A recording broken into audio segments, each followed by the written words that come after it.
Welcome back to CHN News. I'm your host, Laura Gordon, and on today's show, we'll be discussing lesbian, gay, bisexual, and transgender nursing care. Over the past few decades, gender is often a black and white subject, in which there are two prominent categories, men and women. Often the way we view our own gender and sexuality, as well as others, is based off what we see in the media. Today we want to be able to introduce information to help people in the nursing profession and all over the world learn more about gender and how to provide competent nursing care for the LGBT community.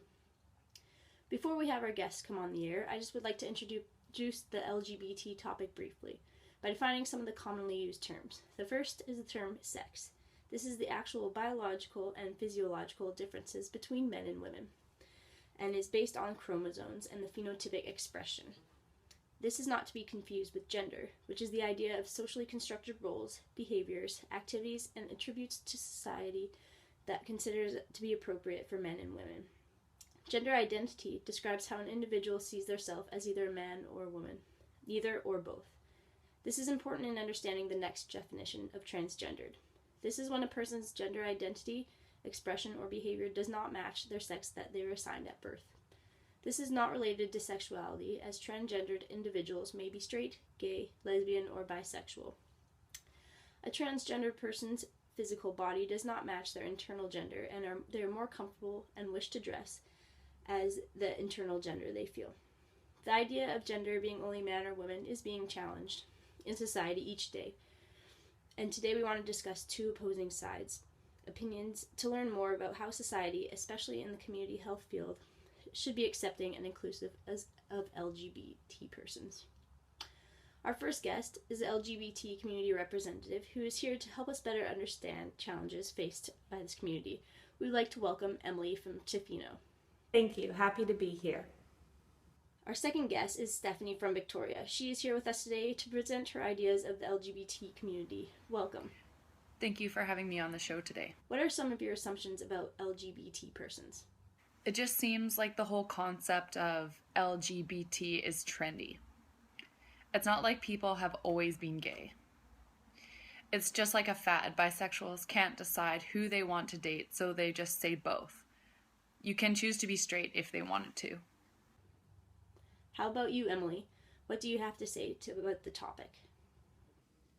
These negative comments are some of the reasons that LGBT individuals attain some health problems in the first place. Many LGBT people do not like to discuss their gender identity or sexuality, as they wish to keep this information limited to people they trust, which makes it difficult for them to open up to individuals.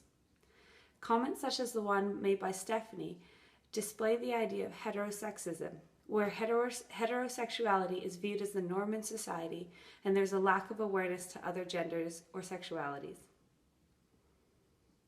Thank you, Emily, for enlightening us with the topic of LGBT persons. Stephanie, how should you speak to someone who is LGBT? I think it's really necessary to consider treating lesbian, gay, bisexual, and transgender people differently. After all, they should really just stick with what they got and be a man or a woman. I mean, I was born a woman and stayed one. Why can't other people? Well, I think since so many LGBT persons face discrimination, stigma, and prejudice, it is extremely important for healthcare professionals to consider a person's gender and sexuality in their conversations. Healthcare professionals should have an open conversation with any client of theirs and be open to listening about any concerns and acknowledging these concerns as coming from an LGBT person. It is important for professionals such as nurses to learn a person's sexual orientation in their care in order to provide the best care for them. It is not a topic that should be ignored. You bring up a good point, Emily. How would you go about learning someone's sexual orientation or gender when it can be such a sensitive topic? Well, for me, I wouldn't ever bother learning that much about a person. Every individual should be treated the same, right? They shouldn't need any special healthcare preferences, so I would just remain neutral about the whole thing. What about you, Emily? I think it is extremely important to use inclusive language throughout the interview process of an assessment. One shouldn't assume a person is heterosexual. Just as like in this day and age, it should not be assumed a person identifies strictly as male or female. When asking about sexual partners, which comes up in many nurse-client conversations, the nurse should make it clear whether or not someone's partner is male, female, transgendered, or both.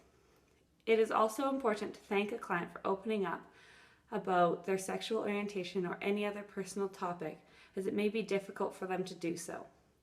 This will help build trust and understanding in their relationship. I would just like to take this opportunity to thank both our guests today. That's just about all the time we have on today's show. I think Emily has really demonstrated the importance of providing appropriate nursing care for the LGBT community. Community health nurses have the ability to demonstrate and encourage respect among different populations of the community and can improve health inequities by providing an inclusive approach to care.